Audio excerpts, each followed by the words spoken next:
ಹಳ್ಳಿ ಮೆಸ್ಟ್ರು ಸಿನಿಮಾದ ಅದ್ಭುತವಾದಂತಹ ನಟನಾಗಿ ಅಂದು ಕಪ್ಪರಾಯ ಅವರು ಕಾಣಿಸಿಕೊಂಡಿದ್ದರು. ಏನೋ ಕಪ್ಪರಾಯ ಅವರು ನಿಜಕ್ಕೂ ಆತ್ಮದೀಕ್ಷಾಣಾದ್ರ ಏನಾದರೂ ಸುದ್ದಿ ಸಂಪೂರ್ಣ ಮಾಹಿತಿ ನಮಗೆ ಕೊಡ್ತೀನಿ. ಅದಕ್ಕೆ ಮುನ್ನ ಚಾನಲ್ ಕೊಡಿ, ಸಬ್ಸ್ಕ್ರೈಬ್ ಕೊಡಿ.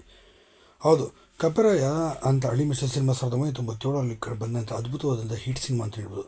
90ರ ದಶಕದಲ್ಲಿ ಉಳಿದಂಥ ಪ್ರತಿಯೊಬ್ಬರು ಮಕ್ಕಳು ಸಹ ಆ ಸಿನಿಮಾವನ್ನು ನೋಡಿರ್ತಾರೆ. ಇಂದಿಗೂ ಸಹ ಟಿ ವಿಯಲ್ಲಿ ಬಂದರೆ ಪ್ರತಿಯೊಬ್ಬರು ಕೂಡ ಕುತ್ಕೊಂಡು ನೋಡುವಂಥ ಮನೋರಂಜನಾ ಭರಿತವಾದಂಥ ಸಿನಿಮಾ ಅಂದರೆ ಹಳ್ಳಿ ಮೆಸ್ಟ್ರು. ಇನ್ನು ಹಳ್ಳಿ ಮೆಸ್ಟ್ರಲ್ಲಿ ಬಹುತೇಕ ಭಾಳ ಅಟ್ರಾಕ್ಟಿವ್ ಆಗಿದ್ದಂಥ ಪಾತ್ರ ಅಂಥದ್ದು ಕಪ್ಪೆರಾಯ.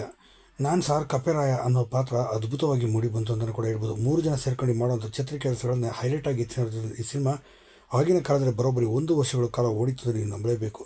ಇಂಥ ಕಪ್ಪೆರಾಯ ಯಾವಾಗ ಏನಾದರೂ ಎಲ್ಲಿ ಹೋದಂಥ ಇಷ್ಟು ಜನರಿಗೆ ಗೊತ್ತೇ ಇಲ್ಲ. ಅದು ಸದ್ಯ ಈಗ ಅವರು ಬೆಳಗಾವಿಯಲ್ಲಿ 2 ಎಕರೆ ಜಮೀನು ಇಟ್ಕೊಂಡು ಅದರಲ್ಲಿ ಉಳುಮೆ ಮಾಡ್ಕೊಂಡು ಇದ್ದಾರೆ. ಅಷ್ಟೇ ಅಲ್ಲ, ಸದ್ಯ ಈಗ ಕಪ್ಪೆರಾಯ ಅವರು ಒಂದು ಮದುವೆನೂ ಕೂಡ ಆಗಿದ್ದಾರೆ. ಇನ್ನು ಅವ್ರಿಗೆ 2 ಮಕ್ಕಳು ಸಹ ಇದ್ದಾರೆ. ಹಾಗೆ ಅನಾಥಾಶ್ರಮದಲ್ಲೂ ಕೂಡ ಅವರ ಕೈಲಾದಂಥ ಸಹಾಯವನ್ನು ಮಾಡಿ ಅನಾಥಾಶ್ರಮ ಕೂಡ ನಡೆಸ್ಕೊಂಡು ಹೋಗ್ತಿದ್ದಾರೆ. ಈಗ ನೋಡ್ತಿರೋ ಫೋಟೋ ಅದು ಇಂದಿನ ಫೋಟೋ ಅಂತಲೇ ಆಗಿದೆ.